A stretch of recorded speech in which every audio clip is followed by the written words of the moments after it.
to the Raptors Show on the Sportsnet Radio Network. Make sure you find the Raptors Show wherever you listen to podcasts and subscribe. And please rate and review the show.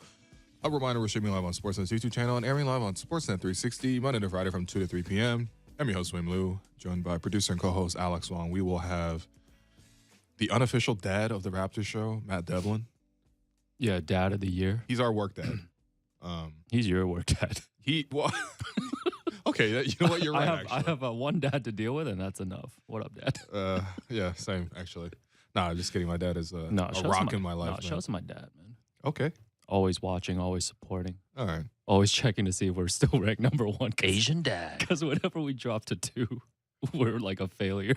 Everybody, please rate, review, and subscribe. Keep us there. That is how that is a standard that is upkept in every immigrant household. No, but the dad of the year is coming. Yes, second that's right. segment. But for the first segment, Alex, I see you have put in paragraphs upon paragraphs upon paragraphs in this rundown. I see the name Dylan Brooks is in bold again. Yeah, even though this is the Raptor Show. Yeah, an insider. Oh man, already, Derek? That's how I'm feeling about this. Dude, we're not. The clock says a minute 22, man. Yeah. Come on, Derek. When it's warranted, it's warranted. I think for insiders, if we ever bring up Dylan Brooks beefing with Theo Pinson on this show, it means that we have run through every topic that we actually wanted to talk about today. And the first topic is the Toronto Raptors opening a 4-game homestand tonight against the Indiana Pacers, which I know you previewed with Blake Murphy yesterday. Mm-hmm. Great preview. I'm taking there. the Raptors. Yeah, great preview there. Did not see the line, but yeah, I do see that the Raptors are going to get over that line. Yeah, 4-game homestand. Got the Pistons, Wizards, and the Miami Heat coming in. Are you excited that a 3-1 homestand would get the Raptors to 500, Will? Absolutely. Okay. But I'm aiming for 4-0. We need to take all of these games. We really do, but you have to brace yourself for one really disappointing game out of these 4. So just possibly tonight. So just, Okay, the Pistons one we have to take. I think we're over the Pistons doing Casey thing, so I feel good about that one. Okay, famous last words. Yeah. The Wizards somehow are like out of the play-in now, but somehow we had to split with them in Washington. When we played the Wizards, I was decently impressed with the Wizards. Yeah, but then now they're 32 and 40, and pretty much almost out. Okay, so hopefully at that point, they just don't show up. And the Miami Heat, yeah. The Heat game is going to be get your resale grind. tickets for that one. For that grind. Oh, that one is that could be the game of the year. I'm calling it now, man. That game should be on LinkedIn, man. It's just be a rise and grind. No, legit. That's gonna be 90 to 87. Yeah, in double OT. Hey, did you see the Bulls and Sixers went to double OT the other day and they barely cracked 100? Did anybody play 54 minutes and 14 seconds? Oh God. Raptors have won 7 straight at Scotiabank Arena. That's right. That's right. Big. That's why I keep going, man. Things are trending up. My job. And if the Raptors, that's what I say too. The Raptors need to finish 7-3 in these last 10 games to finish above 500, to finish 42 and 40. And if you care, that would make it 9 straight seasons with an above 500 record in Toronto. Asterisk Tampa. I do care, but not a big deal. We do have some pretty tough opponents though. So 7-3 would be difficult. But yeah, look, listen, these 4 games are all must win. Like absolutely must win. Especially some of these where it's like, they're not necessarily playing opponents. Like, I don't think the Raptors have what it takes to overcome the Heat at this point in the year. Raptors are 2 games under. I think the Heat are 5 games over. Washington's pretty much dead. Raps are 3 back in the loss column to Miami right now. So with 10 games to go, that's looking tough. That's the equivalent of the Pacers catching the Raptors. Right. Who are 3 back. Which, by the way, the Raptors got to actually take care of business against the Pacers this year because they have dropped 2 games to them this year. Both they have lost 4th quarter leads in. You're already stressing out about tonight's game, man. I'm always stressing about tonight's game. I'm guaranteeing a victory tonight. Okay. All right. Nice. What will happen if they lose? Nothing. I'll be here tomorrow. Yeah. What's up, JR? I see JR in the back. What's up? Jay Rizzy, you're too busy to get us the bubble teas fresh? Shouts to the Tough, Rizzy. Man. It's tough. Shouts to the Rizzy. Yeah, but the race right now, so Atlanta is 1 game up on Toronto, and Toronto and Chicago. Toronto's 35-37. Chicago is 34-37, 3-game. They're on a 3-game win streak. Nick Nurse said yesterday about the play, and he said, quote, "The playoff basketball experience is really valuable. I also would say that we feel that if we get in a playoff series, that we are not afraid of anybody. And I think that we are hard out. I think we'll put some defensive issues in front of people and things like that." What do you think about that? playoff experience for this team? When you say you're hard out, you're expecting to go out. Yo, I was gonna say the bar's a little low there, but I mean, that's completely true. Obviously, Yeah. I'm not asking him to lie to me. I don't think anyone will fall for that lie either. But yeah, I mean, it is kind of funny reading it out loud. I'm like, a hard out. We're not even talking about winning a series. We're just talking about how big you're making it difficult. But yeah, I mean, look, as me personally, like I would love to see the Raptors with this core go up against probably Milwaukee, let's say 1-8. sure. Just to see like definitively where the cracks are, where the shortcomings are, what to move forward with. I actually do like the playoffs as sort of an exercise in sort of truth telling, right? Like I always thought that when the Raptors in previous years, obviously outside that Kawhi year, where they were able to go to the playoffs and you got to see their level, right? You got to see the character of the team. You got to see where they were weak, where they were strong. Like it was a valuable time, especially in that era where it was like 2014 to 2018-ish.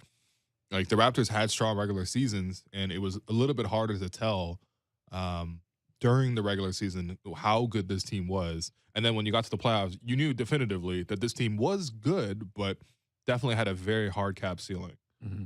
So yeah, for that reason, I like to see the playoffs. And also, like, look, man, what I feel some pride in taking, 1 or 2 games off Milwaukee.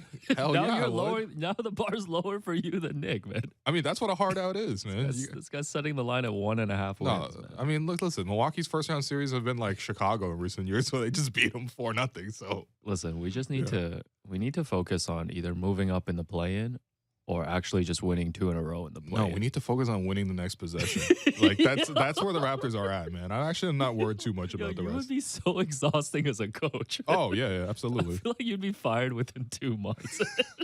I'd be Jim Boylan, man. We need I'd be Jim Boylan. the famous egg.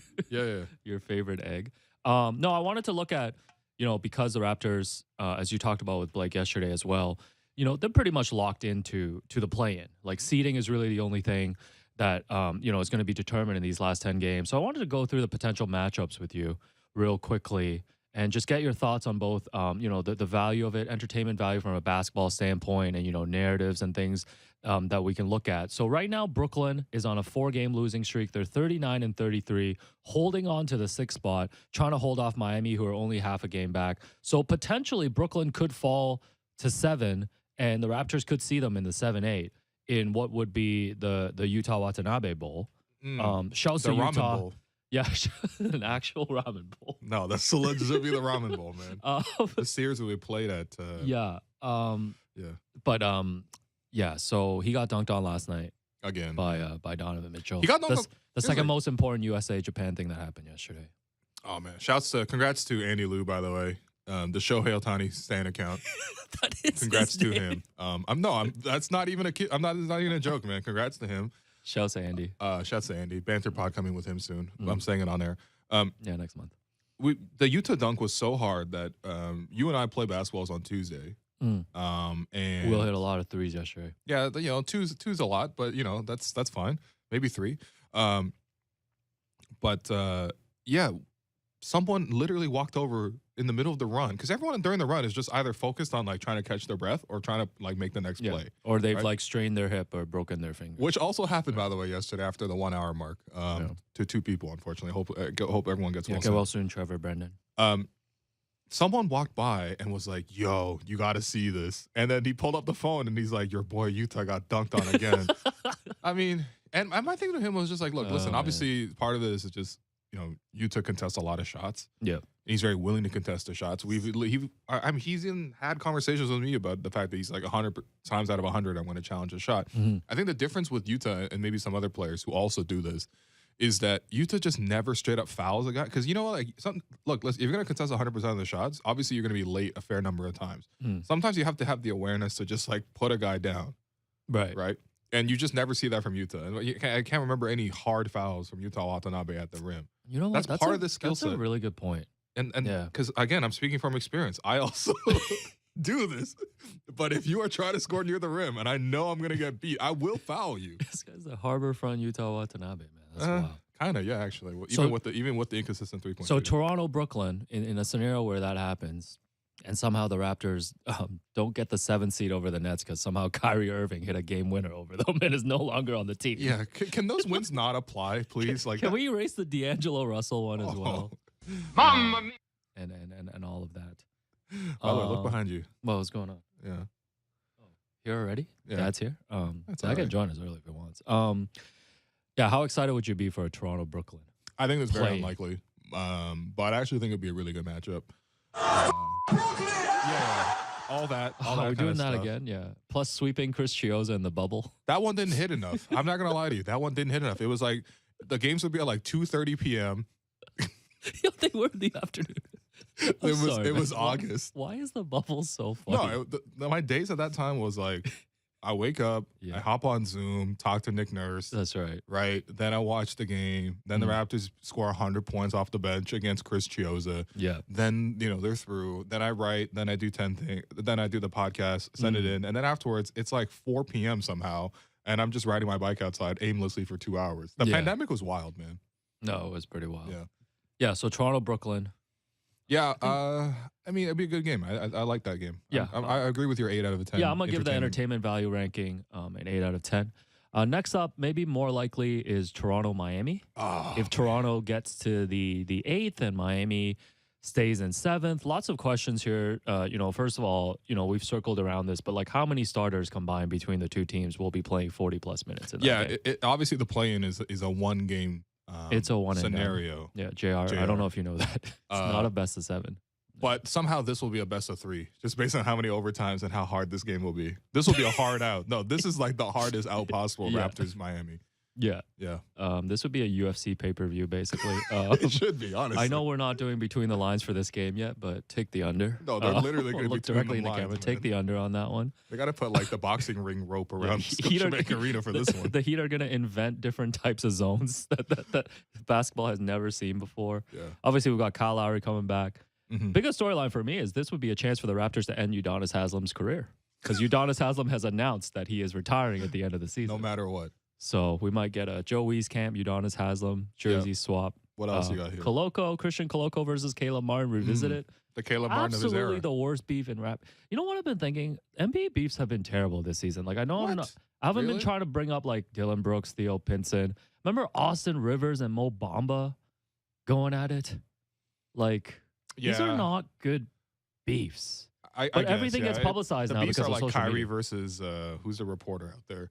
Oh, Nick Friedel. Not for yeah, Oh, that's a 2023 beef. No, but the yeah, I beefs kind haven't of see been that. bad. Okay. Yeah, but Toronto, Miami, I think we already know how this is going to play out. Well, they're going to play next Tuesday.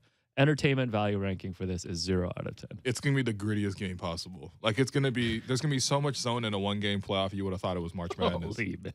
Like no, I'm really lamenting this one. Kyle coming off the bench too, so you're gonna see some Kyle Lowry versus Will Barton minutes. I don't care how old Kyle Lowry is, man. He's winning that matchup. It's Oh gonna be my God. stressful. It's gonna be physical, grimy. I also don't want to deal with Jimmy Butler. Yeah, Like, Jimmy Butler in a one and done. Yeah. Obviously, That's everyone saw what scary. Jimmy Butler did in the bubble. Everyone saw what he's done in the playoffs. Even Tobias Harris over me. we saw what he did last year, exactly with Tobias Harris over me. He was so deadly that even him versus Kawhi, like, yes, Kawhi outplayed him for sure. Yeah, But, like, remember when Jimmy Butler broke down, like, he came down the Mhm. floor and then tied the game yeah. at the very end there in game 7? This and was after that Kawhi forced- missed a free throw, right? Yeah. I've yeah. always attributed to Pascal. I think- Apologies, but Pascal. I think both of them missed, like, important free throws Okay. and sometime down the stretch. No, Jimmy Butler was scary. No, he's terrifying. He's so I still definitely scary. don't want to play him in a 1-game playoff. hmm Even though we do have OG to throw at him these days. No, man. Plus, if the Raptors win, going to be 9 players listed on the injury report for Game 1 against Milwaukee. They're all going to be questionable. Like we don't need this. Next we're not up, going to win game 1 against Milwaukee anyway, Yeah. so maybe just Between the load lines. management. take Milwaukee money Yeah. line Game 1. All right, what Um, else? Atlanta. Are Are you excited about this one? If it's Atlanta, No, okay. we have not played Atlanta well this year at all. But just like from an entertainment standpoint, I feel like they're the most beatable team. Well, of Really? the 3 that we've mentioned so far. Like in a 1 game? There's something tricky about Atlanta for the Raptors. I actually don't think we have a good solution to Trae Young. Okay. I mean, not that anyone has a great solution to Trae Young Yeah. necessarily. To the point where we made him make the game-winning pass yeah, to so AJ Griffin. I in actually OT. don't feel like we have a great handle on that Okay. pick and roll. I also think that they have I don't know. I could see them like really being difficult for the Raptors to score against at certain times because they do have those big forwards. They can throw out Pascal, but then again, I do have confidence in Pascal to be able to overcome Atlanta. But I don't know. Something about this matchup makes me nervous. Is it because the Raptors lost twice to Atlanta this year? They did beat them once and they smacked them by 40, but. Yeah, I don't know. Maybe it's just the last game that's sticking in my mind. By the way, they should have won 2 of the 3 because straight up, Scotty had a layup at the end of regulation. That's right. Before the AJ Griffin. That's like that's a layup he makes 95% of the time. So that 95% should have been a win. But of course, as with everything this season, the Raptors were not able to get that final little edge. Yeah. So this one makes me nervous. I don't know. I love how Quinn Snyder's just got hired as a coach for the last like 22 games of the season. That's got to be the weirdest time to come in as a head coach, though. Like with a month left in the regular season. Also, what makes me feel really old about the Atlanta Hawks is that Landry Fields is now their GM. Oh, okay. And I'm like, I'm young enough to remember when I was very excited that the Raptors were able to poison pill Landry Fields to get him here to Toronto. Jeremy Lin's best friend. What else? A PS Vita salesman. Oh, that's Remember right. that one? That's PlayStation right. Vita. Yeah. That's a deep cut. Yeah. Yeah, he's a GM. Yeah, I feel old when players I've watched growing up, like Kenyon Martin. You see Kenyon Martin Jr. In them. I think you'll get there eventually. That's a different level for me. I haven't seen you're not familiar with that game right now. Yet, man. I wonder what's the first junior it is. Probably Bronny for you. It's probably going to be Bronny. So lame. Yeah. Shouts to Bronny. Entertainment value ranking for me, Atlanta, 5 out of 10. I don't think I've ever gotten that excited for a Raps. Yeah. Hawks. I'm going to say even lower. Okay. That's 3 out of 10 for me. Okay. If the standings stay the same right now, the 9-10 would be Raptors hosting Chicago Bulls. Obviously, DeMar DeRozan coming in. Wulu and Nick Vucevic wearing the same sneakers for the play-in game. Honestly, I will wear the Vucci's to the arena for this one. He was I'm not wearing them today, man. We just played basketball yesterday. They're currently resting right now. Who will Patrick Beverly pester? Everyone probably will yell at the crowd. He might get into it with Matt Devlin. Do you think if they win, he would jump on the thing like last year's play? Yeah. No, Matt Devlin's going to be looking up, being like, oh, man. And that does it. The Raptors unfortunately fall in the 9-10 play-in series. Meanwhile, Patrick Beverly's going to be standing right in front of him, throwing a towel into the first stand at Nabacha. It's going to be terrible. Oh, man. No, I'm kidding. I actually feel pretty comfortable beating Chicago. But So this is the one that you feel most comfortable with in terms of absolutely. No, this is the worst team out of the 4. No offense to Chicago, who, by the way, I think are just right below the Raptors. Yeah, they're half game right now, which is why each game is very important for Toronto. I'll give a 7 out of 10 entertainment value for this. Yeah. Would you go higher than that? I think that's right. I think that's right. I do agree that Brooklyn will be the best played basketball game. Just for the 2 matchups. I think Chicago's the game that I feel most comfortable in. And then, Miami's just going to be a slog. We know that. Yeah, but I do think it's actually going to Toronto-Miami is going to happen. I feel like it's just in the cards at this point. Man. Like it just has to happen. Do you remember even dating back to 2016 when the Raptors beat Miami in 7 games? That was the worst 7-game series ever. Chris Bosh was out. They were Whiteside? coming out. Was Whiteside on that team? He was out too, right? was in that team. He got injured around the same same JV time. got injured. Yeah. They were finishing games with Justice Winslow at center, and Josh McRoberts was taking flagrant fouls on Bismack Biyombo. Yeah. And that series was still incredibly tough. That was the series where Kyle was shooting late night afterwards. This was when he hit that half-court shot, which sent it to overtime and the and then Raptors they lost. So I'm just saying, any Raptors Heat series is going to be just super grimy, and even if it's just one game, it'll feel like 5. Can we talk about how during those runs too, there were so many games where they tied it at the end of regulation and then just lost in OT. So my favorite one is when Gravis Vasquez hit that shot. The shimmy did game? The shimmy, the shimmy. And then Randy Whitman had his whiteboard upside down drawing plays. It still worked, though. That play still worked. And then he swept Dwayne Casey. Oh, man. It wasn't Dwayne's fault. Although surprise starting Tyler Hansbrough was truly truly a low moment for me. Yo, that surprise was so great. That was not a surprise. I hope you're hungry for nothing. That was not a surprise. That was like the opposite of a surprise. The only person surprised was Tyler Hansbrough. That's like when you wake up on Christmas and you open the presents and it's a pair of socks. Like that's your starting Tyler Hansbrough against Paul Pierce, by the way. Yeah, you really? Oh my god. And whatever, it's not like it's not like it was prime Paul Pierce. We're talking about Wizards Paul Pierce. We're talking But- about posting Game of Thrones memes on us on IG, Paul Pierce, man. He was even on IG. I think it was on Facebook. That's how long ago it was. He probably just sent a rocket emoji. Oh my goodness. Oh, Paul, Yeah. Paul Pierce's post ESPN career has been pretty funny, by the way. Oh man! Uh, Shout out to his podcast was with KG. I do listen to it a fair amount. It's like pure Celtics propaganda all the time, Yeah. to the point where they actually did a whole facility or did an episode where they go into the Celtics practice facility. Oh, is this the one where they sat down with Jaylen Brown? Yes, And so Jason it's the two Tatum? parts. The first part is just them walking through the facility, talking to everybody and stuff like that. Brad Stevens makes an appearance. What Brad is this, Stevens- hustle? It's basically hustle.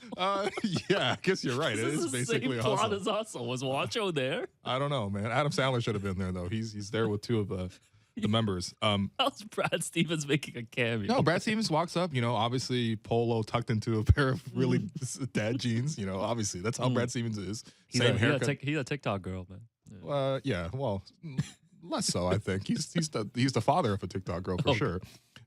He's just in there being like, yeah, Paul Pierce, what would you what would you change about us? Like when you see us from afar, what would you change about us? And the camera pans over to Paul Pierce, and I just know he is just high out of his mind. He's like, I think you're doing well, man. You guys are doing good. Just play for the championship, But anyway, yeah, I do actually really like that podcast, even though it is pure Celtics propaganda. Yeah. Have you seen this Jaylen Brown media tour that he's been doing? I did, Doing a couple interviews. Have talked about how, Why is he doing this, by the way? It's right before the playoffs. This is not typical. This is not the typical time for a media tour. The timing feels really weird. Yeah. And he's talked about how, he wants to be somewhere where he's appreciated. I don't think he's happy that he's been mentioned in the KD rumors. Okay, see, this is where, again, like, I think we need a reality check. Like, if you get mentioned Reality in a KD check. trade rumor, you should be flat. You should be Yo, flattered. I would be so honored. I'd be like, That would be what? at the top of my LinkedIn, man. Once linked to a Kevin Durant trade by Woj. A team thought that I was remotely in the same Yeah. value as Kevin Durant. Like, yeah, I'd be honored, honestly. No, but I I'd think be like, yo, honestly, tomorrow we're trading Alex. Tomorrow we're trading you for like, I don't know, Zach Lowe. yeah, You'd be no, like, I oh, feel okay, honored. all right. I mean, I wouldn't want it to go through. I would like to stay here. Oh, but- you don't want to go back to New York? Actually, you know what? I'm kind of feeling Jaylen Brown's point now. Never Okay, mind. all right. Never mind. Never mind. No, never mind. I No, guess but you're right. no, the timing is weird. But Jaylen Brown, he might make an All NBA team this year. That might bump up his next contract. All of that stuff. I hope he does make it then. In that case, I'm Oh, yeah? actually rooting for Jaylen Brown to get. I think the that would bump All-NBA. up. Would that bump up Pascal? Because I think Jaylen. Okay. Yeah. So Yeah. you're gonna have to pick. there. Well, I would like to see the Celtics play have the less, long game. Play the less long money game. to play around with because I do feel like they have way too much talent and I don't know how they're going to pay everybody. Celtics have been struggling the last month, 2 months now. I was a Yeah. net rating expert here. I was looking at some net ratings. Oh, and oh my God. they've been hovering in the 15, like in that mid category the last couple months. 15th on offense type, 15th around on defense. They definitely rely a lot on threes. And at the start of the season, everybody on that team, like I remember doing segments where it was like, the Raptors have one person shooting 40% from three. He's Otto Porter. And the Celtics have like 8 guys shooting 40% from three. Yeah. And obviously they move the ball beautifully. They do a lot of great driving kick sequences. Obviously there's 2 guys on that team that constantly demand double teams. And of course they can space the floor really well, even without Horford or Grant Williams or anything like that. But it does feel like they're doing less driving and kicking, and they're still taking a lot of threes. So it's a lot more, it feels like, pull-up threes. They're not going in the same rate. I don't know. Their offense just doesn't seem to click as well. I don't think Marcus Smart is fully healthy either. Yeah. But, I mean, like, they're going to be fine. You Who don't are they going to play first round? I guess they're going to be in the 3-6. They're going to play the 6, so Brooklyn right now. Yeah. You know, I want to see them play Miami. I was going to say, I kind of want to see them play Miami. that's going 6 minimum. Oh, yeah, That's of course. going 6 minimum. No, Kyle, I'm calling you right now. Kyle Lowry's biting someone in that series. I'm not biting anyone. he's biting someone in that series. What is this, Tyson Holyfield? Hey, listen, if I told you before it happened, Put that on Bet Rivers. as well. that Kyle Lowry was going to climb underneath George Hill's legs, you wouldn't have believed that either. Yeah, but I feel like Yeah. I No, feel I like just feel like climbing a leg to biting someone is a huge escalation. Okay, It's fair, all I'm saying. fair. Maybe I'll just go with headbutt or something. Yeah. Okay? Headbutt sounds right. Shout out to Zidane. Yeah. Oh yeah. The GOAT, Zizou. Yeah. What? Anyways, I'm just looking at the injury report for tonight. Before we take the break. So a few other guys have landed on the injury list here. Precious Achua, questionable with right hamstring tightness. Gary That's a surprise. Trent is questionable with right elbow stiffness. Also a God, surprise. what happened at Rhapsody Social last night? We're gonna find out from Matt Devlin. We're Actually, gonna after find this out break. from Matt Devlin, and obviously Scotty also questionable with Scotty Barnes. with the wrist injury. No, I hope Scotty's okay. Chris Duarte and Tyrese Halliburton are questionable for the Pacers. Oh, Tyrese is questionable. Man, I'm a little bit. Tyrese, man, take it easy, man. Take it easy. I know this is must win. Take it easy. Better win the next possession per you. Man, I'm kind of concerned that there's 3 Raptors on this report. I'm just surprised because Gary and Precious went through their full like practices yesterday. Once again, the only thing that happened after was Rap City Social. Okay. Did they play 3-on-3 there or something with fans? They must have played Twister or something, and someone must have fouled. Did Nav Bhatia foul them? What's going No, on? come on. All right, we will find out more details We'll about find that. out. Yeah. Do you want to get this last family and friends tickets alert thing going on or no? No, we're good. You're good? All right. Shouts to Nikhil, Alexander Walker. Yeah. 137 tickets for friends and family. Yeah, that was That's- awesome. that's Well, really I was awesome. just going to mention it because obviously the Pacers have Andrew Nembhard, O'Shea Brissett, Benedict Mathurin. Yeah. So I was just wondering if the entire lower bowl is going to be Pacers, family, and friends tonight. That'd be kind of cool, honestly. It's been really cool because most times, like 10 minutes after the game ends, and I'm in there recording the reaction podcast, and I'm looking down On a there's non-Filipino nobody. heritage night, there's nobody. Yes. But recently there has been that. There's been Shay, all sorts of family and friends sticking Nikhil, around. Jamal Murray's been Yeah, here. It's been great, man. So, Yeah, and shouts to Team Canada announced a sponsorship deal with Sun Life yesterday. Nice. Jersey sponsorship with the men's and women's team. That's great. Yeah. I think the program definitely needs more backing, and Yeah. I think they've successfully secured that in multiple fronts. But we are going to take that break. I've been your host, Walu, and you've been listening to the Raptors Show on the Sportsnet Radio Network. On the other side of this break, Matt Devlin.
Welcome back to the Raptors Show on the Sportsnet Radio Network. I'm your host, Wim Lou. Continue to be joined by producer and co-host Alex Wong, and we're blessed by the presence of Matt Devlin. Now, here's a story quickly before we get into real hoop talk. Earlier this season, I was at the arena, you know, as you were, and you know, I was wearing a sweater, and I was you know, just chopping up with Matt, you know, as always, being very pleasant with us. And he was like, "What's that little pin you got there?" And I was like, "What?" He's like, "Is that a little ice cream cone?" And I was like, "No, No, it's I said, is that a milkshake? yeah, it's a milkshake, right?" Okay, all right. This guy remembers. I mean, everything. it was that big. It was very small, and I was To like, be "No, fair. it's I a do need it's glasses, it's by a the bubble way. tea." And he's like, "What's a bubble tea?" And we realized that Matt Devlin never had a bubble Never tea had it, before, so so here it we is. have it here on air. It's Yeah, courtesy of Alex. He just ran over to grab it during the break. Which was amazing. So all here good. you go. It's my Here part you of my go. job. You know, Now, Here's the taste test from now Devlin. look at I have this. You guys have. You Yeah, guys said you have the advanced bubble. we tea. have taro, which I mean, Yeah. like, you know, I Look, it's just got the made- cap- okay. we This, got the caption on look for at you it. as I've well. had. By the way, I've. We need the full review, Matt. So you've had doubles and bubble tea this year. Yeah. Doubles and bubbles. Yeah. I mean, Wow. look at. Devlin's officially bubbles now. Yeah. I mean, yeah. Yeah. Yeah. All It's right. good. All right. So it's milk tea. Yeah. You got the bubbles in there, the tapioca balls. Yeah. Um, Yeah. No, it's a it's little all. QQ, you know, Yeah. little chewiness. Mm-hmm. Yeah. All right. That's the whole I'm segment, having. actually. You Thanks- can thanks, totally. Matt. By the way, Yeah. What's up? I mean, it's tea with a little milk and sugar. It is. That's But that's here, really what. but you get the tapioca Yeah. Yeah, bubbles. Little yeah, I bonus, mean little pearls. bonus. Here's the thing. pearls. So you're on level one, right? Obviously, Oh, this okay, is okay. probably like level two, to be honest. Just taro, Mhm, you know, the mhm. purple, whatever. Like, you know, do you know what taro is? Mm-mm. So taro is like a root vegetable that's got like a bit of a sweetness to it naturally. It's not typically purple. It's a little bit purple. It's actually really good. Yeah, well, of course, man. We wouldn't treat you to No, you anything else. But yeah, this Now, is the this is like tapioca level two. pearls is a little bit of a surprise, but you know, it's It is kinda a good. surprise. Yeah, Yeah, it's 'cause- neat though. Yeah. Yeah. Sorry to interrupt. But we got to get you up. There's different levels. There's bubble tea with like some cream cheese in it as well. It sounds weird, but it's actually quite good. No, I've that's- actually never uh, had that one either, so I'm not familiar with gotta that get game. you that some- actually some matcha yeah, that's green tea. actually refreshing. Yeah. Low energy as well, obviously, because Yeah. it's actually tea. It's got the Mm. black tea in Was it there, black tea? I was going a to little ask. bit of little ice, little sugar. Yeah. We got the little whole all order the on the stuff side. right there. Yeah, on the wow. side. Devlin's Look at powered this. by bubble tea tonight, man. Wow. Oh yeah. All right. He's gonna be Here we go. powered by All right. the We're bubble tea. going to expect a bubble tea shout out at the end of the broadcast. This is all a bribe. As Devlin gotta laughs get- it off. Oh, man. We got to get Alvin on the bubble tea. You know what? We can I make bet that you Al happen. has not had the bubble tea. I can bring one to the arena tonight. yeah. Happy to make that my job. So we had the doubles and we had the bubble tea this year. So congratulations. Is there anything else like No, that's it. you would like to We're have? good. Because No, we're good. Toronto is one of the unique gifts of being in Toronto is It that you is. can have anything. Yeah, there's a lot of truth to that, right? Yeah, and there are like maybe 200 bubble tea shops within, On within Bloor, 5 yeah. kilometers On of us Bloor, right actually, now. yeah. Yeah. So, So you can't miss check it. it out. Okay. all Love it. right. There we go. We And did when it. was the first bubble tea shop opened up here? Do you know? Do we know that? Oh I man, have to assume, that's a, like, that's a good question. 80s But bubble maybe? tea is like Taiwanese origin, right? Yeah, Yeah. yeah. So it was very popular in Asia, and then obviously moved over here. So milk tea was always very popular. Mhm. Yeah. I think the Taiwanese were the first to put bubbles in it. Maybe. Yeah. Yeah. We'll do some research on that, Okay. and then yeah. follow back up when Devlin's not here. We So- gotta be valuable with his time. Of course. So Work what do you dad. have on the run? What do you have on Well, the rundown? wanted to know about the Rap City Social Yeah. event last night that Will and I unfortunately couldn't be there for the media portion. We have a hoop run on Tuesdays. Yeah. Yeah. Which is more important. Ball is life. You know what? I was not there. What? Oh, okay. Really? Yeah. So I got this. let's Oh, get my let's get Savannah or V on the line. Hey, instead how then. about this? I got the save the date on March 14th. Okay. It's okay. We got. And so anyway, I got to save the date on March 14th, which is 7 days out. Yeah. And at Christmas time, my wife Erin got us tickets for Hamilton. Oh, okay. Mm. All right, And all right. so, typically you get your save the date a Mhm. few More few than a weeks, week? Yeah. more than 7 days out. But I Yeah. got to save the date about 7 days out. But though I haven't, obviously it's pre-pandemic, but have been to many of the Rap City socials over the year, and they're a wonderful event, the best one of all time. without question, was probably 12 years ago now. Brian Colangelo, they, along with a couple of other supporters, flew in Drake to Oh. perform at it. Wow. And this was right at the beginning, Right, and right, that right. was an unbelievable event. So anyway, I didn't make it last night, but I did see Hamilton, which was great. Yeah, so you guys let's seen- get have you seen it? let's get the Hamilton review then. I mean, Yeah. it's I mean, obviously there's just This is a very timely Hamilton review. yeah, Yeah, it just came out, man. yeah, it's been around quite some time. Yo, we're and reviewing things that's been around for as you years. guys Bubble know, tea. yeah, I mean, you're so busy, you're living your life, and everything's going on. The pandemic hits, and Yeah. you know, and now it's back, and it's having a Yep. great run, and it was a lot of fun to go to, and I enjoyed it. Awesome. Well, So that's where I was last night. that's But so according none to of us went to. social media, the Rap City Social was Yeah. Well, Great night. typically, they get the rookies to sing and stuff like yeah, that. exactly. Mm. Typically, it's the rookies that sing, and I'm sure Christian Coloco had to get up there and do his thing. I feel like I've seen footage of like Fred dancing, Pascal dancing, Jakob dancing, because they all came in the same draft class, Yeah. essentially. Mhm. Obviously, Fred wasn't drafted, but I consider him part of that draft No, I class. think it's always cool. Obviously, getting the fans to be able to interact with Mhm. these guys like up close, right? correct. And I want to say Don't you typically 2019. host? I do. That's why Okay. I thought 2019. Yeah, no. Well, again, they gave him the invite a week before, but which, Yeah. by the way, Raptors PR gave us the media advisory one day before. Did they? Yes. So I'm shouts to- just- no, they're great. I'm trying to think. I want to say Uh-huh. 20. I want to say we had the Rap City Social 2020 right before the stoppage. Hmm. I want to say that was That like- would have been a really good one because Yeah, that's such a that good was group. right. Now Nick Nurse's foundation event was literally remember the that one. night Yeah. of. Same with Lauren Um, Powell's bowling. Yes, charity it bowling was event, that yeah. same night Mhm. that we had just gotten back from Utah. But anyway, I want to say the last Rap City Social was 2020, and I think it must have been within that last 2 to 3 weeks, Right. maybe month before the stoppage. Man, it's a long time ago. But is. Yeah, that it's a was- long that time was- ago, that was but a- it that was a also scary was, time. was only 3 years ago. Yeah. Matt, want to know too, obviously, you being around the team so close to the players and just the vibe of the team. How's the vibe been around the team just post trade deadline? I know there was so much focus on this team, leading up to the deadline. Guys might have gotten traded, all of this stuff, and then they acquire Jakob, and then clearly they're playing way better now. Have you sensed a change just being around the team? Maybe Yeah. a relief there? Yeah, I mean, I think it's been good. I wouldn't say that the vibe this year has ever been anything but good. Now, the play's been inconsistent, Mm-hmm. and there's a lot of reasons for that, right? I was listening to, yesterday in the conversation about fourth quarters and not getting to the rim, and then earlier in the conversation they talked about 3-point shooting, right? And so all these things are intertwined, as we know, right? And so I've never felt like, oh, there isn't a good vibe. Like this group doesn't think that. I think this group, whenever you have Fred and Pascal who have won before, I think they always feel like, hey, we can win games. The question is, can you do this consistently?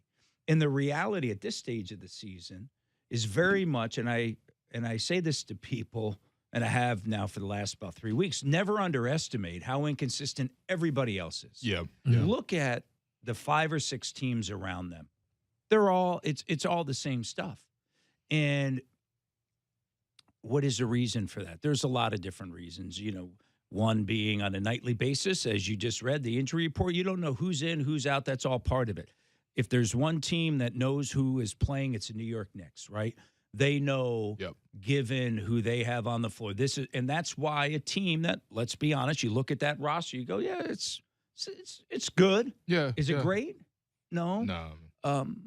But it's every night. And so that to me is a difference. The other thing, too, is that look at the teams in the NBA with winning records on the road. I mean, everybody looks at the Raptors, go, well, guess what? Mm-hmm. There's now 2 in the West, Barely. right? Because the Clippers just won, so they're 19 and 18. And the other is Sacramento, and everybody loves to get sucked into how they play, up-tempo. And then if you look at the East, it's those top 3 teams, and then a couple more, right, with the Knicks being one of those. And then Brooklyn holding on for dear life. And so the vibe to me has been good. It's just finding consistency, part of finding consistency and why they've won 7 in a row at home is because they're shooting really well at an elite level from 3-point range, right? And you add Jakob in, and if you have some spacing, and why has the road been a little bit, well, when you take a not so great shooting team, you put them out on the road, you don't know who's going to play. These are some of the things that happen. Yeah.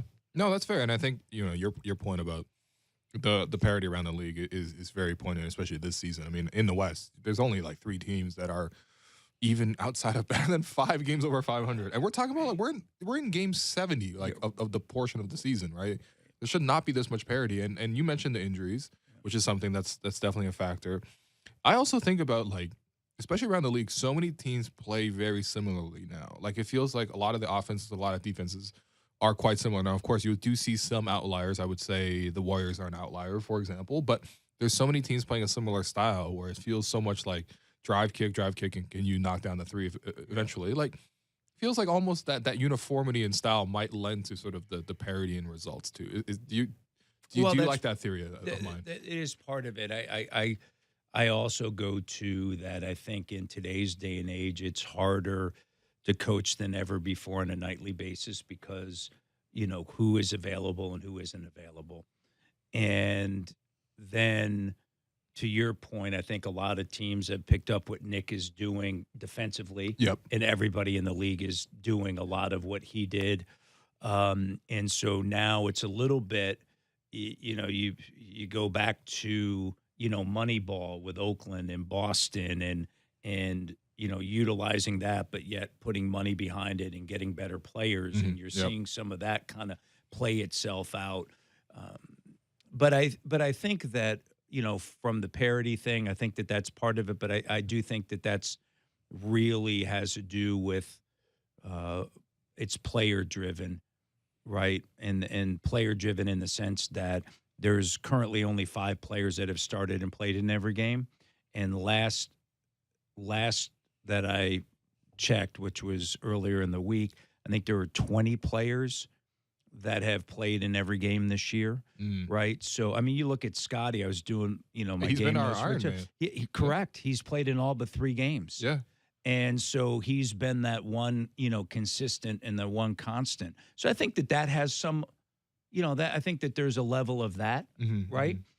Because then you can't.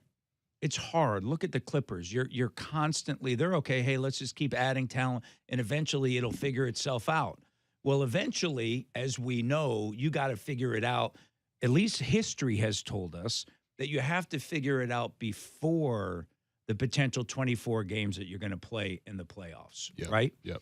And this would be that time. There's 10 games left.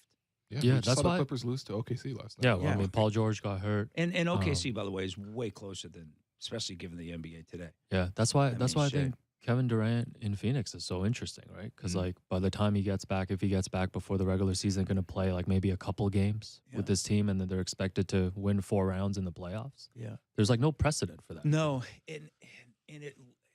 The other thing that's really intriguing to me as I watch the league, what is, and I used to have this conversation with Nick when he was an assistant. So this going back years ago. Everybody was guarding all the ball actions the same way, but yet the 3-point shooting, right, was the same, right? Are you, sending guys baseline, or are you funding them middle, and all these different things? And, at what point will the defense kind of catch up to the offense? Well, the defense has caught up, okay? I mean, especially given, as we know, the rules of today. So now the interesting thing to me that we're starting to see are teams like Cleveland with their front line, Utah with their front line. There's some teams out there that have some really intriguing front lines. You're talking about 7-footers that can stretch it and shoot with one real, rim protector in there. Right. And so that to me is kind of that intriguing thing. Is that going to be the next thing that people are eyeing? It'll be interesting to watch how all that unfolds. Yeah, I mean, I think that's the part that's really beautiful about watching this game for like an extended period, right? Like you do see trends sort of come in and out. Like that what you're essentially describing sounds very similar to that Dallas Mavericks team that won the title. Yeah. You got one in the middle who's diving hard to the rim, who's protecting the basket, and Tyson Chandler. Obviously, you have like the best spacing forward of all time, for at least at power forward with Dirk Nowitzki. So it's like, and that style of sort of like two big front courts used to be every team in the league. Like even we had it. We had like Amir and Ed Davis wasn't quite the same. Yeah. Although I do love Amir. Amir's one of my all-time favorites. To that point, you go back. This is when Dwight Howard was in Orlando, and you remember Rashard Lewis was signed to a huge deal. Right. And what did he do? He spaced the floor so that Howard could dive to the rim, right? And Stan Van Gundy was doing that stuff before a lot of teams are doing that. So it's going to be interesting to see the evolution of all that. How does that fit in with the Raptors? We know this, that, when they're shooting, we know now that with Jakob, they're going to be able to get stuff at the rim, right? And that's been really good. The guarding has been better. Look at what they just did with Milwaukee. Outside of Brook Lopez, again, as much as you want to talk about Giannis and everything, that game, you had Brook Lopez in that really crucial time period early in the fourth, right? It's still kind of getting this bench generated a little bit. And then can you get some three-point shooting?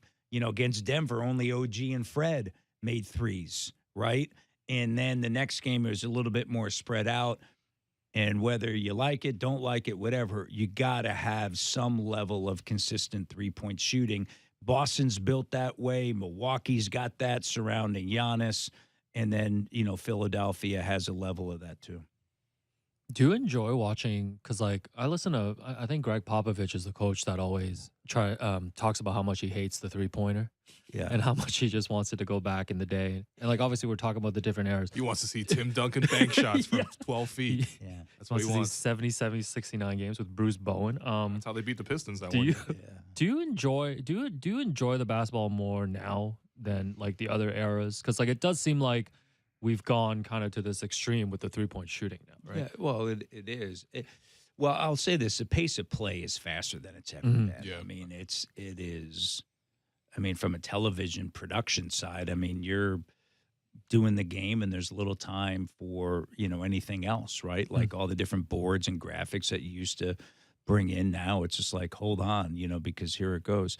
I never really have had a strong opinion about that, only because it evolves and changes based upon the rules that are implemented, and teams and coaches and players are all smart enough to figure out how to take advantage of that, right? So I never have said, well, I prefer it this way or I prefer it that way. The reality of it is that players are smart enough to figure out moves. Coaches are smart enough to figure out how tactics, right, should be utilized given the rules. And the rules are why we are where we are, along with the analytics, right? And the combination of those two things, has allowed for that. And it'll be interesting to see, where it goes from here. Because as we also know and watching, what was acceptable, right, 5 years ago, 10 years ago, from a shot perspective, is acceptable now, right? And why? Because you have a volume of shots. It's all about the volume of shots. It was interesting. I was getting ready for the broadcast tonight, and you look at Buddy Hield. He holds the Indiana Pacers record for most threes made in a season. And you go, it's like, Reggie Miller played there for 18 years. Right. Yeah. So how do you even talk about these records when, with all due respect, Reggie Miller in his career averaged 4.7 threes. Because I had to go look it up. 4.7 threes. That's it.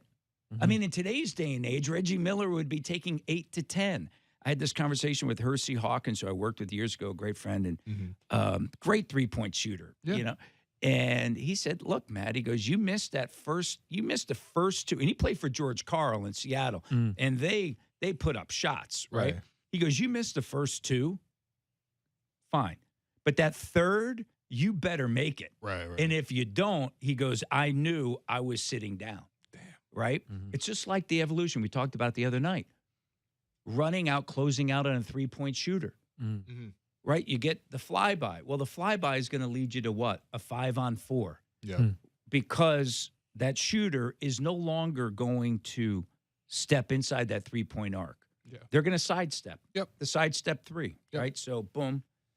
So you almost got to, Al and I were talking about the other night, you got to almost close out, as they use the expression, close out the touch, right? You close out. The flying is good if you're maybe out of position or what have you, but Right. it's just interesting to see the evolution of it all. Yeah. Well, we have We're 2 gonna minutes. we're gonna show that clip to Chris Boucher. No, I'm kidding. I'm kidding. I'm kidding. Cut Chris. that, please. No, Well, please. that's a little, in some cases it's a little bit different because Chris, Of as course, is one of of the course. best Shot at blockers. blockers Yes. out on the 3 absolutely. because of his length, right? He's told me this. Don't worry. Yeah. we have a minute here, but want to get this in before we let you go. With March Madness happening right now, we've seen all these like viral clips of the game-winning calls from like announcers, and I think the most famous one, there's one of Kevin Harlan that's been going around social media, which was super cool. We talked about your career before. Covered so many different sports, so many kind of big events. Is there a specific venue or stadium that you haven't called a game at, or an event that you haven't done that's like a bucket list for you? That's a great one. Well, because of the NBA Finals, that pretty much checked the box. I mean, I've been very fortunate to call baseball, Major League Baseball, NFL games, college football. I mean, Michigan State, 115,000. Yeah. There's been so many great ones. I really have never had a bucket list, Okay. I don't know if you guys have those. I've never been, like, I want to check the box on this, that, the other. I mean, I've done the only sport that I haven't done play-by-play for yet is hockey. I've done everything else, so I think maybe one day it'd be fun to do You know that. hockey inside and out now. Well, I know, living here for 15 years, and having a couple of kids that play, so at a high but, level. At a high it- level. yeah. So anyway, that could be it. I don't know about the All right. high level, but Man, Devlin calling the Leafs winning the Stanley Cup Yeah, there after you go. after There you go. calling the Raptors winning the Yeah. championship. yeah. Oof. Doing We'll the leave same that call. hopefully for Bonesy. Hopefully Joe Bowen's got that one on all wrapped up. But I don't know. Do you guys have bucket lists of what? Yeah, a bucket list podcast to appear on. I mean, I guess that would be that's our equivalent. Would that be your thing? Yeah, I'd love to go on the low post eventually. Yeah, I know he always does a Toronto episode. I've seen. I've confronted him about this personally. Oh, you have and on my and behalf. how's that Oh, worked that's out? and very sweet maybe of you, man. that's why you haven't been Well, a on. friend of the yeah. program, Blake Murphy, obviously has been there a few times. Bruce Arthur, Eric Kareen. Look, there's lots to choose from in Yeah, Toronto. no, my but, bucket list is being on the Raptors show with Matt Devlin and Will and having bubble tea. Wow. And all of us holding a bubble and, tea. and by the way, you having the 2002 Masters cap on. What's up with that? I don't know. Did you go to that? No, Of he course just loves. not. He just loves. This is all vintage. stolen valor, Matt. Okay. That does it for us today. I've been your host, Willow, and you've been listening to the Raptors Show on the Sportsnet Radio Network. I'm all Thanks. for bubble tea. Oh, yeah, seriously. Thanks again to Bubble Tea, to Matt Devlin, to producer and co-host Alex Wong, board producer Derek Brandell, and Jennifer Rolnick for helping with the YouTube stream, and we will talk to you tomorrow.